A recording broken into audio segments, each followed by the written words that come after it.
बोलो जयकारा बोल मेरे श्री गुरु महाराज की जय। सभी गुरुमुख प्रेमियों से सप्रेम जय सच्चिदानंद। आप प्रगटे इस जगत में जीव काज संवारने, शब्द नाव बनाए सुंदर दुखद जीव उबारने। तुझ आगे अरदास हमारी, जियो पिंड सब तेरा, कह नानक सब तेरी वड्याई, कोई नाम न जाने मेरा। नम्रता और दीनता से भेंट सतगुरु लीजिए, मैं हूँ शरणागत तुम्हारा, दास अपना कीजिए। जिंदगी चलती है, चलती रहे। जिंदगी को जीते रहो, जिंदगी चल रही है चलते रहो। वक्त के साथ थोड़ा थोड़ा बदलते रहो। राह मुश्किल भी निकल जाएगी, ठोकरें खा के भी थोड़ा संभलते रहो। अंधेरा तो जुगनुओं से भी घबराता है, सूर्य न भी हो तो चरागों की तरह जलते रहो। उम्र भर कोई यहाँ पर साथ नहीं देता, अकेले होकर भी थोड़ा थोड़ा हंसते रहो। कोई खुशबू कोई स्थिति ऐसी नहीं जो जिंदगी भर एक सी रहती हो। छोटा सा जीवन है तुम्हारा, छोटे से जीवन वाले फूल बनकर महकते रहो।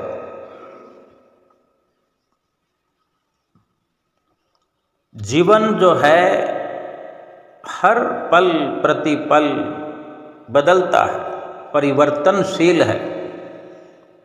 पूरा संसार परिवर्तनशील है। संसार की हर स्थिति एक जैसी नहीं रहती।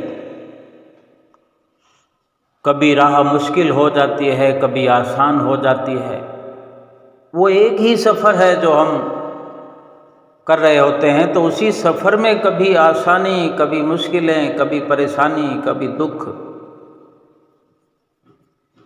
जैसे आकाश का इतना बड़ा रूप है, किसी हिस्से में बादल होते हैं, किसी हिस्से में बरसात होती है, किसी हिस्से में पूरी धूप का दृश्य, सूर्य अपनी लालिमा बिखेर रहा होता है, कहीं सूर्य ढका हुआ होता है। यानी एक मुश्किल हमारे पास आती है तो वो कितनी देर रुकेगी, आखिर उसको अपना डेरा कूच करना पड़ता है, फिर कहीं और चली जाती है, फिर हम मुश्किल से बाहर आ जाते हैं।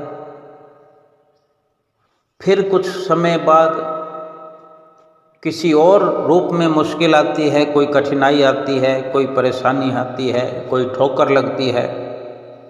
ये सब चलता रहेगा जीवन भर। ये हमारी आँखों के सामने हमें देखना है, अनुभव करना है। अपने सफ़र को रोकना नहीं है, विचलित नहीं होना है।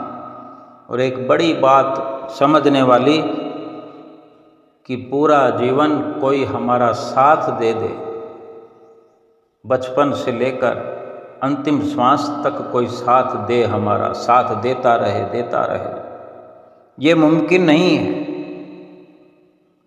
अपने आप को अकेले देखकर, अकेले समझकर ही हंसना मुस्कराना हमें सीखना चाहिए और हंसना मुस्कराना चाहिए। क्योंकि जब अकेले आए हैं और अकेले जाना भी है, तो फिर अकेलेपन को ही समझने की कोशिश करनी चाहिए कि ये अकेलापन क्या है। विशेषता जीवन की ये है कि जीवन में अच्छाइयों का एक एक तिनका चुनकर जीवन रूपी मकान का निर्माण करना चाहिए। फिर भी अगर कहीं भूल हो गई, अच्छाइयाँ चुनते चुनते अगर कोई बुराई का बीच में प्रवेश हो गया, तो याद रखो बुराई का एक हल्का सा झोंका भी उन अच्छाइयों को चुन चुन कर बनाए हुए महल का निर्माण किया हुआ जो होता है, बुराई का एक झोंका उसे मिटा डालने में काफ़ी होता है। भूले से भी बुराई को ग्रहण नहीं करना चाहिए। भजन में गाते भी हैं कि जितने प्रेमी तेरे मैं सबनू शीश झुकावा, किसे दे औगण कदे न वेखा, गुण लय झोली पावा। यानी प्रभु से भी प्रार्थना करें कि ये प्रभु मुझे ऐसा बना दो, मेरा जीवन ऐसा कर दो कि जितने दुनिया में तेरे प्रेमी हैं, तुझे चाहने वाले हैं, तुझे प्यार करने वाले हैं,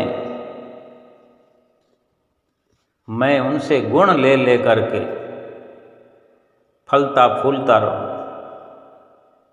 मैं उनको नमन करता रहूं, सबको शीश झुकाता रहूं जो तुझसे प्यार करते हैं। ऐसे गुरमुख प्रेमियों के साथ मेरा संपर्क बना दो, ऐसा संपर्क बना रहे ताकि मैं उनसे अच्छाइयाँ ग्रहण करता रहूं और भूले से भी किसी के अवगुण लेकर अपनी झोली में न डालूं। सतगुरु से प्रार्थना करें, ऐ सतगुरु मेरे दिल में इतनी ममता भर दो कि हद न रहे, यानी कोई किनारा ना हो मोहब्बत का। आपसे ऐसी मोहब्बत करूं मैं, ऐसा सच्चा हार्दिक विशुद्ध प्रेम करूं कि कोई किनारा ना रहे, क्योंकि जहाँ किनारा होता है, किनारे के बाहर फिर उलझन होती है, फिर मुश्किलें खड़ी होती है। यानी कोई ऐसी सीमा ना रखो, असीम प्यार करता चलूं आपके पावन चरणों में, मेरी ऐसी लगन लग जाए कि कोई हद न रहे। विश्वास करने की ऐसी ताकत मुझे दे दो कि फिर कोई शक न रहे, यानी ऐसा अटल विश्वास मुझ में भर दो कि किसी भी परिस्थिति में मुझे कोई संदेह ना हो। ऐसी वफा प्रदान करो कि फिर मैं आपकी बनाई सृष्टि में, आपके बनाए जीवों से किसी से भी बेवफाई न करूं, और कृपा इतनी मुझ पर करो कि मैं हर वक्त सेवा सिमरन उठते बैठते चलते फिरते करता रहूं। सेवा और सिमरन की मेरे जीवन में कभी कमी ना हो। एक प्यारा सा रिश्ता है सतगुरु आपका और मेरा, प्रभु आपने किया है मेरे दिल में बसेरा, ना बिछड़ना मेरे दिल से कभी भी, मैंने डाला है प्रभु आपके दर पर डेरा। ऐसी प्रार्थना एक गुरमुख को अपने जीवन में सदैव करते रहना चाहिए।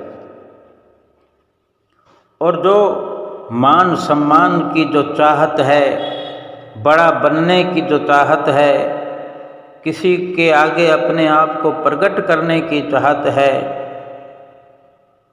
ये कभी एक गुरमुख के जीवन में नहीं आनी चाहिए। हमारे नैना अभिराम हृदय सम्राट श्री परमहंस अद्वैत मत के दूसरे शहंशाह दूसरी पातशाही गुरु महाराज जी की जीवन कथा में वर्णन आता है कि दूसरे पातशाही गुरु महाराज जी जब 9 वर्ष की आयु में कदम रखे हुए थे, 9 वर्ष के हुए, तो एक दिन कुछ व्यक्तियों ने आप जी को प्यार से अपने पास बिठा लिया, अपनी अपनी बंद मुट्ठी करके। कभी कोई पूछता कभी कोई पूछता, मुट्ठी बंद करके कि आप बताओ हमारी मुट्ठी में क्या है। तो आप बाल अवस्था में उनकी ये बात सुनकर पहले तो मधुर मुस्कराहट बिखेरते हुए कहते कि इस मुट्ठी में ये वस्तु है, और जब मुट्ठी को खोलते तो वही निकलता उनकी मुट्ठी में। बार बार वो लोग ऐसा देखकर हैरान होते रहते। भला घट घट की जानने वाले अंतर्यामी सतगुरु से कौन सी बात छिपी रह सकती है। बेशक उम्र बाल्यकाल की हो, लेकिन जो जन्मजात अवतारी पुरुष हों, उनकी सिफत तो बाल्य अवस्था में ही झलकती है। इस प्रकार कई समय तक ये लीलाएं होती रहीं और लोग आप जी से इस प्रकार जानकारियां हासिल करते रहे और आपका साथ प्राप्त करते रहे। लेकिन श्री गुरु महाराज जी को इस प्रकार, क्योंकि जब आप सच्ची बात बताते थे कि इस मुट्ठी में यह है, तो फिर लोग बढ़ चढ़ करके प्रशंसा करते थे। आपको प्रशंसा सुनना अच्छा नहीं लगता था, इसलिए आप प्रशंसा करने वालों से दूर रहते थे, दूर भागते थे, बचते रहते थे। लेकिन कोई कितना भी भागे, सच्चाई कभी छुपती तो नहीं। आपकी प्रशंसा, आपकी ऐसी चमत्कारी घटनाएं जगह जगह पर होने लगी। तब आपने ऐसी अवस्था में एकांत में बैठना शुरू कर दिया, यानी कहीं कोई ना हो ऐसी एकांत जगह ढूंढते और वहाँ पर बैठना प्रारंभ कर दिया। फिर भी अगर कोई ऐसा अवसर आदर मान करने वाला आता, कोई आदर सम्मान करने लगते, तो आप वहाँ से तुरंत ही चल पड़ते। ये महापुरुष सदा मोह माया में सोए हुए, मोह की निद्रा में सोए हुए जीवों को जगाने के लिए आते हैं। कई बार दूसरी पातशाही गुरु महाराज जी इस अवस्था में ठिठुरती हुई ठंड के दिनों में भी लोगों के घरों में जाकर सुबह कहते, उन्हें उठाकर कहते, भाई निद्रा छोड़ो, आलस छोड़ो, जाग जाओ, मंदिर गुरुद्वारे में जाकर के सत्संग सुनो। अब हम स्वयं विचार करें कि वक़्त के महापुरुष ही इस दुनिया में आते हैं और बाल्यकाल से ही अपनी लीलाओं का हम पर ऐसा खास असर छोड़ते हैं कि उनकी लीलाओं से हम प्रेरित होकर के भक्ति की राह पर अग्रसर होते हैं। हमें इस जीवन में चलना सिखाते हैं, भक्ति परमार्थ की राह पर चलाते हैं। संसार में भी किस प्रकार के साथ जीना है, ये भी हमें बखूबी समझाते हैं। एक पंचम पातशाही गुरु महाराज जी की पवित्र लीला है कि श्री गुरु महाराज जी जैसे कि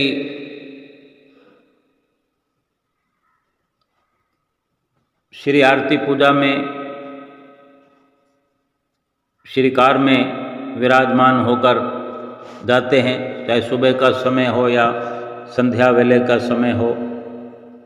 एक गुरुमुख लड़का था जो अंदर सेवा करता था,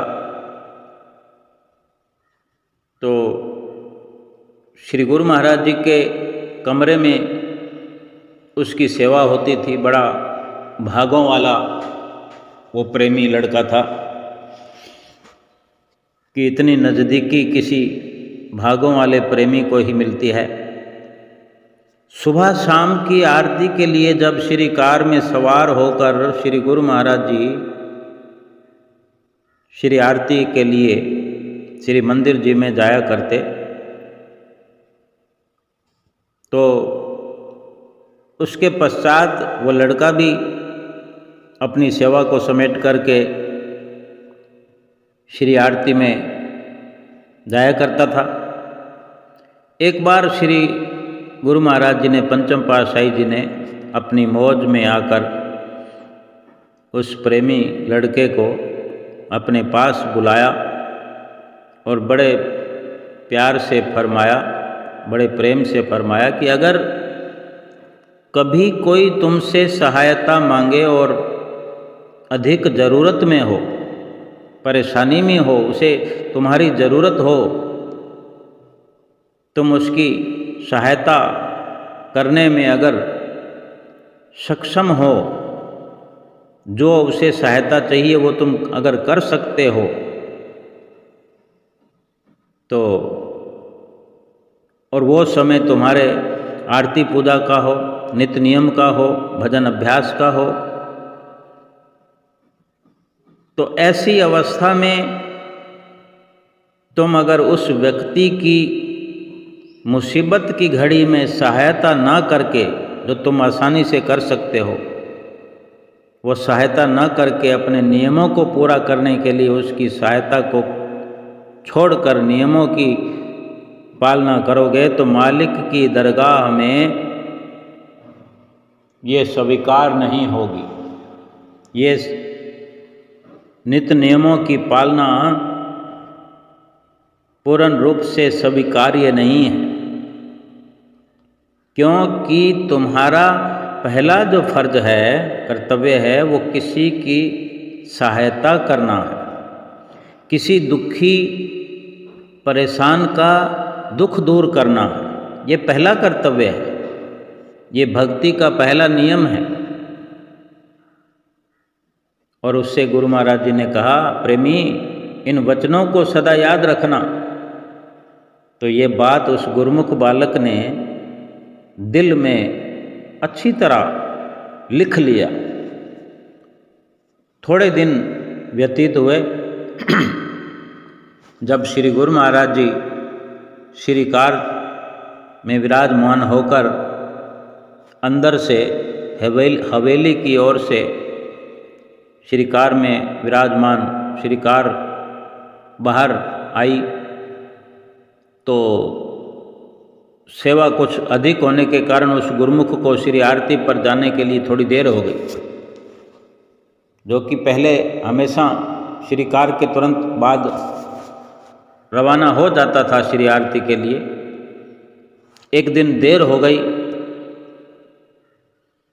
और फिर तेजी से भागता हुआ मंदिर की तरफ जा रहा था, क्योंकि गुरुमुख के लिए, प्रेमी के लिए नित्य नियमों की पालना की कितनी महत्वता है, ये गुरुमुख प्रेमी जानता है। एक तो इतनी कठिन सेवा, कठिन अधिक समय तक सेवा, और फिर देर हो जाना और फिर भाग कर आरती पर पहुंचना, इससे ही समझ में आता है कि कितनी गुरुमुखता है। लेकिन श्री गुरु महाराज जी भी अपने ऐसे गुरुमुख प्रेमियों को समय समय पर सचेत करते रहते हैं। जब वो भाग कर जा रहा था, एक तो आरती मंदिर दूरी पर बना हुआ है श्री आनंदपुर में, जबकि श्री प्रयाग धाम में तो बहुत नज़दीक है। अगर भाग कर कोई जाए तो 2-3 मिनट में श्री अंदर से श्री मंदिर में पहुंच सकता है, लेकिन श्री आनंदपुर में दूरी अधिक है। तो जब वो भागते हुए मोती बाग के साथ वाले रास्ते पर, जहाँ मोड़ है, जहाँ से सामने वाला बड़ा गेट नज़र आता है, तो उस मोड़ पर श्री शांति भवन के पास वाले मोड़ पर पहुँचा तो एक वृद्ध भगत जी जो बहुत धीरे धीरे चल रहे थे, उसने आवाज़ लगाई, बेटा सुनो, बेटा सुनो जरा, बहुत प्यास लगी है, क्या तुम मुझे पानी पिला सकते हो? अब ऐसी अवस्था में कोई भी होगा तो कोई रुकना नहीं चाहेगा, क्योंकि वो लड़का, वो प्रेमी भी श्री आरती के लिए पहले से लेट हो चुका था। और आरती में अगर 5-10 मिनट की लेट हो जाए, 10 मिनट में तो आरती विनती दोनों ही पूरी हो जाती है। तो पहले से ही वो लेट हो रहा था। उसने उस बाबा से कहा, बाबा जी वो सामने श्री शांति भवन के पास पानी के नल लगे हुए, आओ वहाँ पर जितना चाहे पानी पी लो। लेकिन वो बाबा जी बोले, मुझे अभी बहुत प्यास लगी है और मैं वृद्ध होने के कारण चल नहीं पा रहा हूँ, गला सूख रहा है, क्या तुम अभी मुझे यहीं पानी पिला सकते हो? तो लड़का सोच में पड़ गया, क्या करूं? आरती का ख्याल आता है हर किसी को ऐसे वक्त में। फिर अचानक से उसने जो कुछ दिन पहले श्री गुरु महाराज जी के वचन अपने दिल पर लिख लिए थे, वो उसे महसूस होने लगे, दिखने लगे, पढ़े जाने लगे। वो दिमाग में वो वचन उतर गए कि कुछ दिन पहले के श्री वचन जो थे वो याद आ गए कि अपने नित्य नियम से पहले किसी ज़रूरतमंद की ज़रूरत हो तो मदद करना चाहिए, नहीं तो फिर किसी की मदद को ठुकरा कर वो नियम स्वीकार नहीं होगा। तो ये जब वचन याद हो आए तो वो बाबा जी को कहकर कि मैं अभी आता हूँ पानी लेकर, और भाग गया, भागा गया और शांति भवन में गिलास ढूंढने लगा, मगर उसे वहाँ पर गिलास मिला नहीं। फिर मजबूर होकर जहाँ पानी के नलके लगे हैं वहाँ गया, शायद कोई पानी के लिए पात्र मिल जाए। तो वहाँ प्लास्टिक की एक खाली बोतल मिली, जिसे उसने अच्छे से साफ़ किया, धोया, और ठंडा ठंडा जल, श्री गुरु महाराज जी की तो असीम कृपा है कि जगह जगह पर पानी की व्यवस्था है, वाटर कूलर लगे हुए हैं, ठंडा पानी, ताज़ा पानी, सब प्रकार का पानी मिलता है। तो ठंडा जल लेकर उस वृद्ध बाबा के पास पहुंचा, जो अभी अभी धीरे धीरे चलते हुए जहां अशोक के वृक्ष लगे हैं वहाँ पहुँच रहे थे बाबा जी। तो वो पानी बाबा जी को पिलाया, तो बाबा ने पानी पिया, बस थोड़ा सा ही पिया। लड़के ने पूछा, क्या हुआ बाबा जी, आपको तो बहुत प्यास लगी थी और बहुत थोड़ा सा ही पानी पिया, और पी लो। बाबा बोले, वो प्यास तो लगी ही रहेगी, वो पानी से नहीं मिटने वाली, वो प्यास तो पानी से कहाँ जाती है। इस प्रकार गूढ़ रहस्य से भरी हुई बात करके मंद मंद मुस्कुराकर बाबा चुप हो गए। लड़का कुछ समझ नहीं पाया, लड़का जल्दी में था ही, पहले ही उसका काम हो गया। फिर भी उसने पूछ लिया विनम्रता से कि कोई और सेवा हो तो बताओ। बाबा ने कहा, मैं चल नहीं पा रहा हूँ, मंदिर तक जाना चाहता हूँ। अब लड़का इसमें असमर्थ था। उसने कहा, अगर मेरे पास कोई गाड़ी होती, स्कूटी, मोटर बाइक, साइकिल कुछ होती तो मैं आपको बिठा के ले जाता। तब बाबा ने कुछ नहीं कहा और लड़का फिर वहाँ बाबा को नमस्कार करके आगे चलने लगा दौड़कर। जो ही चलने लगा तो उसका ख्याल आया कि 2 कदम आगे दौड़ने पर ही ख्याल आया कि ऐसे लग रहा था कि उसको अंदर से कोई आवाज़ आई है। अंदर से उसे महसूस हुआ कि ये कोई श्री गुरु महाराज जी तो नहीं इस रूप में मेरे साथ लीला रचा रहे हैं। ऐसा ख्याल आते ही पीछे देखा। जो ही पीछे देखा कि वहाँ तो कोई भी नहीं था। फिर तो उसने रुक गया, उसको आरती का ख्याल ही उसका हट गया और सोचने लगा, इधर देखा उधर देखा। जो चल नहीं सकता भला वो कहाँ भाग जाएगा। फिर वो थोड़ा ढूंढने की भी कोशिश करने लगा कि कहीं इधर उधर। ये तो उसके ख्याल थे, लेकिन सीधी सी बात है, जो चल नहीं सकता वो भागकर कहाँ जाएगा। कितनी देर होएगी, आधा मिनट भी नहीं हुआ। 4 कदम चला होगा और उसने पीछे देखा तो पीछे कोई नहीं था। तो फिर उसे समझने में देर न लगी कि इतनी जल्दी गायब हो जाना किसी का, ये इस बात का प्रमाण था कि वो श्री गुरु महाराज जी ही थे, जो कुछ दिन पहले दी हुई उस गुरमुख बच्चे, गुरमुख बालक को जो सीख दी थी, तो आप उसका परीक्षण कर रहे थे, परीक्षा ले रहे थे कि गुरमुख कितना अमल किया करते हैं। वो गुरमुख प्रेमी बालक इस बात से संतुष्ट था कि आज श्री गुरु महाराज जी के वचनों पर वो यथा योग्य चल पाया, जैसे भी सही। लेकिन उसने नित नियम से पहले किसी लाचार की मदद को उचित समझा, अपना कर्तव्य समझा, सतगुरु की आज्ञा व मौज पर चल पाया। तो फिर रात को जब दर्शन खुले, उस वक़्त में रात को दर्शन खुला करते थे और जब दर्शन खुलने वाले होते थे तो दर्शन हाल के किवाड़ बंद हुआ करते थे। आज तो हम देखते हैं कि अभी प्रयाग धाम में कुछ समय से श्री गुरु महाराज जी विराजमान थे, तो भी इतना अरसा हमें दर्शनों का अवसर मिला। तो श्री दर्शन हाल 4 बजे खुल जाता है, उसका ताला गेट खुल जाता है। 5 बजे श्री गुरु महाराज जी आकर सिंहासन पर विराजमान होते हैं।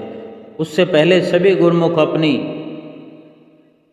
सुविधा के अनुसार दर्शन हाल में हाजिर होते रहते हैं, अपनी जगह चुन करके आसानी से बैठते जाते हैं। लेकिन उस वक़्त दर्शन हाल जब बाहर भीड़ लग जाती थी गुरुमुख प्रेमियों की दर्शन हाल के बरामदों में, तब दर्शन हाल खुलते थे और गुरुमुख प्रेमी दरवाज़ों के आगे कभी इस दरवाजे के कभी उस दरवाजे, क्योंकि निश्चित नहीं होता था कि पहले कौन सा दरवाज़ा खुलेगा।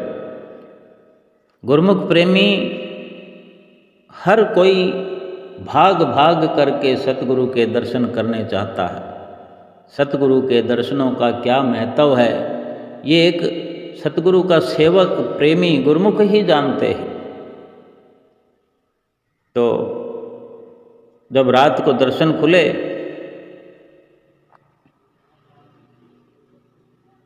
तो कुछ देर बाद श्री गुरु महाराज जी के सामने जब अंदर सेवा करता था तो वहाँ सिंहासन के आसपास भी कई काम होते हैं, तो उधर कहीं किसी सेवा के कारण जाना पड़ा। तो श्री गुरु महाराज जी ने देखा और उसने भी श्री गुरु महाराज जी को दर्शन करने की इच्छा से जो देखा, एक झलक देखा, तो श्री गुरु महाराज जी मुस्कुरा रहे थे और उस मुस्कुराहट के साथ ही बड़े प्रेम से इशारा करके उसको अपने पास बुलाया, उस लड़के को, प्रेमी को, और उसका हाथ पकड़ लिया और 2-4 बार उसका हाथ झटक कर, बाजू पकड़कर उसको खुशियां बरसा रहे थे और फरमाया, पास हो गया, पास हो गया, पास हो गया। बस इतना ही कहा और गुरुमुख प्रेमी ने, उस कम उम्र के प्रेमी ने श्री गुरु महाराज जी के आगे दंडवत प्रणाम कर दिया। उसको हुक्मनामा देकर गुरु महाराज जी ने उठाया, बहुत आशीर्वाद दिया। अब ये हमारे महापुरुषों के इशारे जिस भी प्रकार से हमें मिलते हैं, ये हमारे लिए, हम सब के लिए एक सीख मिल रही है कि हमें सबके काम आना चाहिए। ज़रूरत के समय ज़रूरतमंद की मदद करनी चाहिए।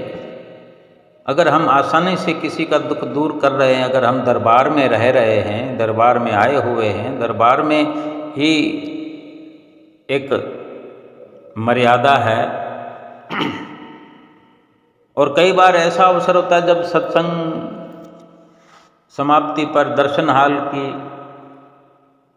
जो दर्शनों का कार्यक्रम समाप्त होता है, भीड़ के अंदर हम भागे जा रहे होते हैं, कईयों को हमारे धक्के भी लग जाते हैं, तो हमें खासकर मदद करने से पहले तो ये ध्यान रखना चाहिए कि हमारी वजह से कोई उलझन में ना फंस जाए, हमारी वजह से कोई गिर ना जाए, हमारी वजह से किसी को धक्का ना लग जाए, किसी का दिल ना दुख जाए। मदद करने की बात तो इसके बाद आती है। मदद करने के लिए समय चाहिए होता है, लेकिन समय से पहले हमारी विचारधारा हमें ऐसी शुद्ध बना कर के रखनी चाहिए कि ये श्री गुरु महाराज जी के वचन हमारे लिए होते हैं कि हमारा कर्तव्य हमें याद दिलाते हैं। और हम यदि किसी का थोड़ा सा भी दुख दूर करते हैं, क्या हो गया अगर किसी को हाथ पकड़ अंदर से बाहर निकाल दिया, दर्शन हाल से बाहर ले आए, भीड़ से बचा कर ले आए, या बाहर से किसी को हाथ पकड़कर बुजुर्ग को अंदर ले गए, उसको सुरक्षापूर्वक, सुविधापूर्वक बिठा दिया दर्शन हाल में, तो ये कोई बहुत बड़ी बात नहीं है, लेकिन सतगुरु की प्रसन्नता होती है। अगर किसी की इस प्रकार मदद करते हैं, सतगुरु के वचनों की पालना करते हैं, तो इससे भक्ति बनती है। और जहाँ जहाँ भक्ति बनती है, वहाँ वहाँ सतगुरु का आशीर्वाद मिलता है। सतगुरु का आशीर्वाद जिसे मिलता है, तो सतगुरु की प्रसन्नता भी मिलती है। अब सतगुरु की प्रसन्नता मिल जाए, सतगुरु का आशीर्वाद मिल जाए, भला और क्या चाहिए। सतगुरु की प्रसन्नता पाने के लिए ही तो ये सब प्रयास गुरुमुख करता है। कभी कुछ अड़चन भी आ जाती है, किसी से कुछ क्रोध करना पड़ जाता है, अगर ऐसी अवस्था भी अगर आ जाए, क्रोध करने से पहले अनेक बार हमें विचार करना चाहिए। अगर क्रोध नहीं करेंगे तो जीवन अमृत बन जाएगा। कि कई बार हमें किसी का टिप्पा लग जाता है, किसी की वजह से धक्का लग जाता है, तो हमें क्रोध आ जाए, बजाय क्रोध करने के, बिना क्रोध के ही वो क्षण हम व्यतीत करें, जीवन अमृत बन जाएगा। अगर क्रोध को नहीं छोड़ेंगे तो जीवन बोझा बन जाएगा, बोझा। दूसरों को दुखी करना नहीं, दूसरों को दुखी करके जो सुखी रहने की अभिलाषा करता है वो स्वार्थी होता है। आलस को त्याग कर सदैव सचेत रहिए। अगर आलस को त्याग करेंगे, क्रोध को दूर करेंगे, सचेत होकर रहेंगे, सफलता हमारा द्वार खटखटाने लगेगी। महापुरुष फरमाते हैं कि किसी अच्छे से तो हर कोई अच्छाई करता है, अच्छे के साथ तो अच्छा व्यवहार हर कोई करता है, लेकिन बुरे से भी अच्छाई करने वाला ही सही मायने में गुरमुख होता है, संतों का सेवक होता है, सज्जन पुरुष कहलाता है। जैसे फरमान भी है, भलियन से ती भला करे,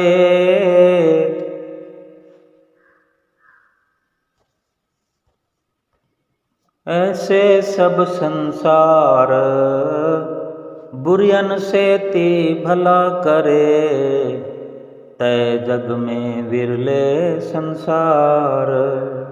कि भलों से भला करने वाले तो बहुत मिल जाएंगे, लेकिन बुरे से भी कोई भलाई कर सकता है, ये विरले विरले संसार में सतगुरु के प्यारे होते हैं। हमें सतगुरु का प्यारा बन के रहना है, सतगुरु की प्रसन्नता का पात्र बनना है, लोक परलोक सुहेला करना है। बोलो जयकारा बोल मेरे श्री गुरु महाराज की जय।